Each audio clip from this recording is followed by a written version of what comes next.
This past December, the Australian Competition and Consumer Commission warns that the East Coast is heading into winter without enough gas to go around.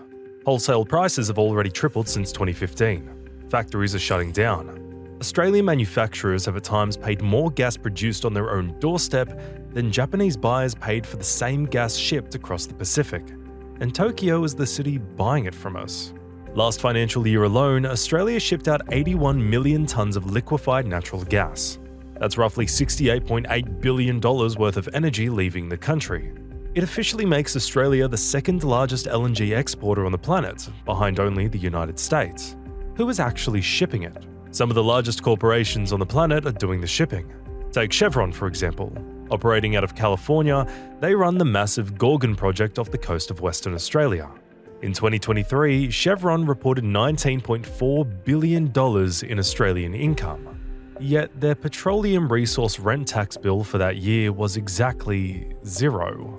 Its neighbour, the Ichthys project, run by Tokyo-based INPEX, reported $7.6 billion, but they also paid zero. Shell, which operates the Prelude floating LNG facility nearby, has similarly never paid PRRT on its operations. One of the largest gas exporters on the planet is rationing gas to its own people and collecting almost nothing from the companies doing the exporting.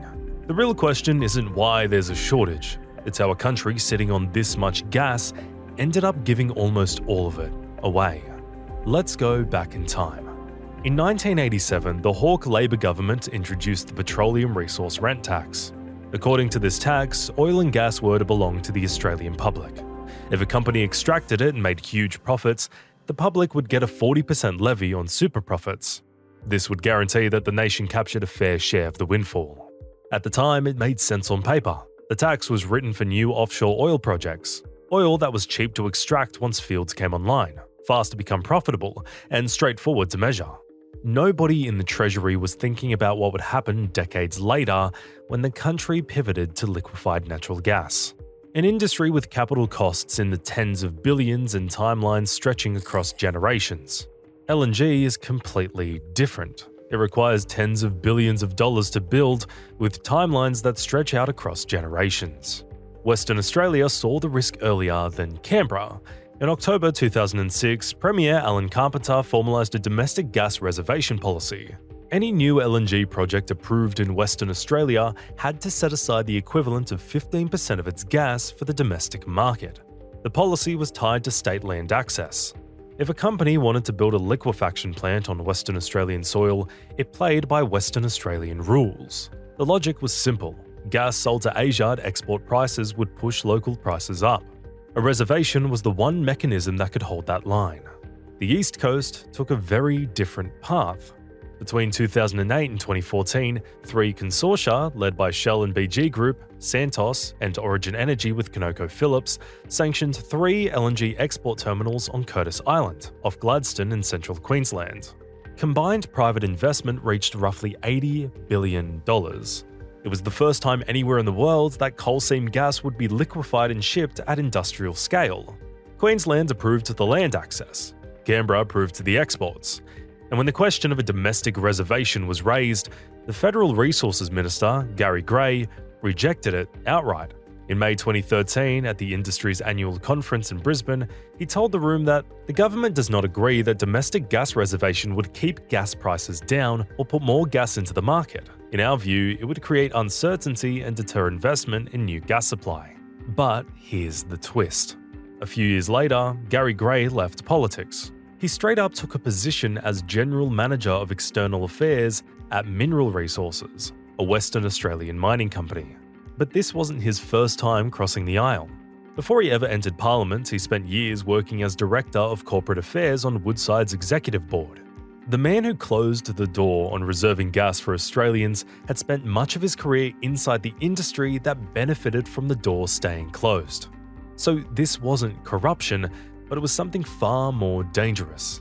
The people writing the rules and the people profiting from them moved in the same circles, attended the same conferences, and understood the same interests. In January 2015, the first tanker sailed out of Gladstone. Overnight, Australia was split into 2 totally different systems. One system protected its gas, the other gave it away. Almost overnight, the price of gas tripled. In the months after the Gladstone export terminal opened, East Coast wholesale prices jumped from around $3 a gigajoule to $10, then to the 12 to 15 range where it sits today. But here's the catch. The actual cost to produce gas hadn't changed at all. IEEFA's own figures show most East Coast gas fields still produced at between $4 and $7 per gigajoule. The extra money households and manufacturers were now paying wasn't covering extraction costs. It was simply tracking the price a buyer in Osaka was willing to pay. This price hike rippled through the economy in slow motion.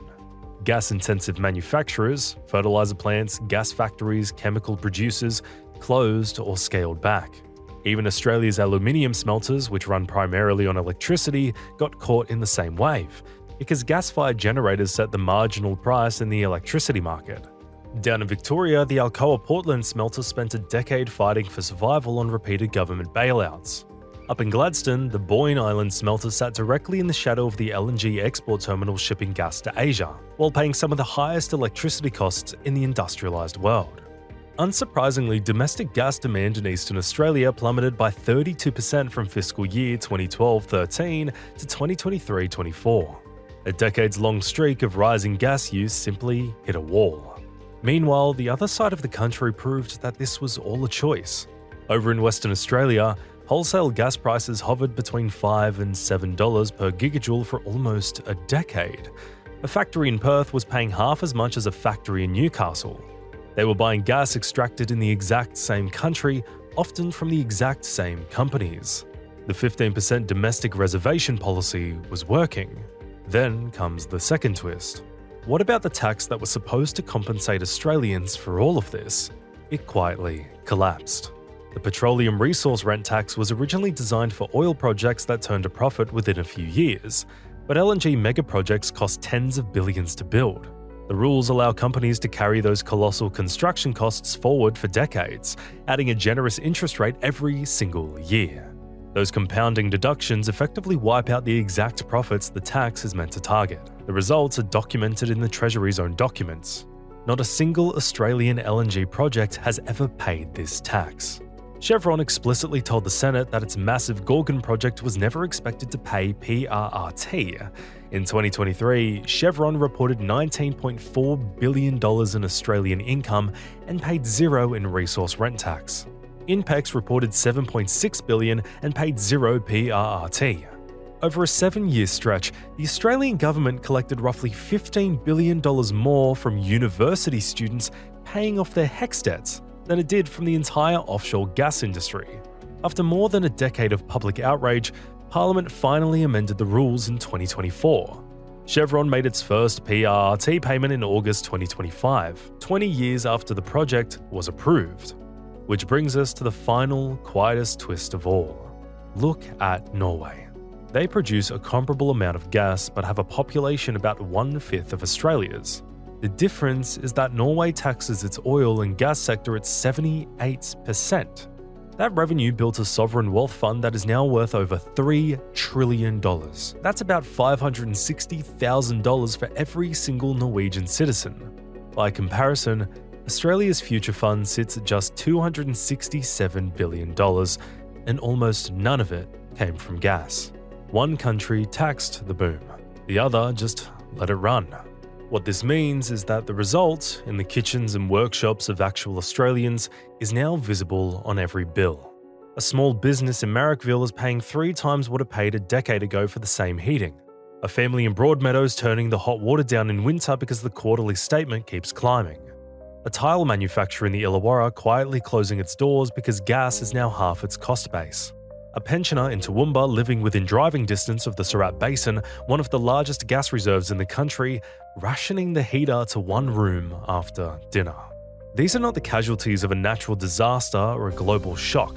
They are the downstream effect of specific decisions made at specific meetings, signed by specific ministers over the past 2 decades. And yet the tankers keep leaving. Every week, more than 20 of them pull out of Gladstone, Dampier and Darwin, loaded with gas chilled to minus 162 degrees, bound for ports in Tokyo, Shanghai and Incheon. The same gas that is forecast to run short at home next winter is, at this moment, in transit across the Pacific, sold on contracts that run into the 2030s. The Australian Competition and Consumer Commission now openly admits the truth. Our ability to meet our own winter demand depends entirely on whether the exporting companies voluntarily agree to divert some of that gas back to us. That's the reality that should stop you cold. A country that owns some of the largest gas reserves on the planet is asking its own exporters for permission to keep households warm. None of this was hidden. Every stage of the giveaway happened in public. The 1987 tax that forgot to plan for LNG, the 2013 decision to reject a domestic reservation on the East Coast while Western Australia kept one, the Treasury Papers explaining year after year that not a single LNG project was ever going to pay the super profits tax, the ministers who left politics and walked into industry jobs, the lobbyists who wrote submissions that became policy, the reforms that capped deductions but didn't materially change what companies paid. It was all there in ACCC reports, in budget papers. It just never assembled into a single story the public could hold in their hand. So look back at where we started. Factories closing, companies reporting billions in income and zero in resource tax, a regulator warning of winter shortages in the second largest gas exporting nation on Earth. Taken one by one, each of those facts sounds absurd, but put them together and they describe a system that is working exactly as it was permitted to work. Australia did not lose its gas. It didn't have it stolen either. The government signed the contracts. They waved through the exports. They wrote a tax code that collected nothing. And they actively rejected the one policy that could have protected the public. The gas was never taken. It was given away.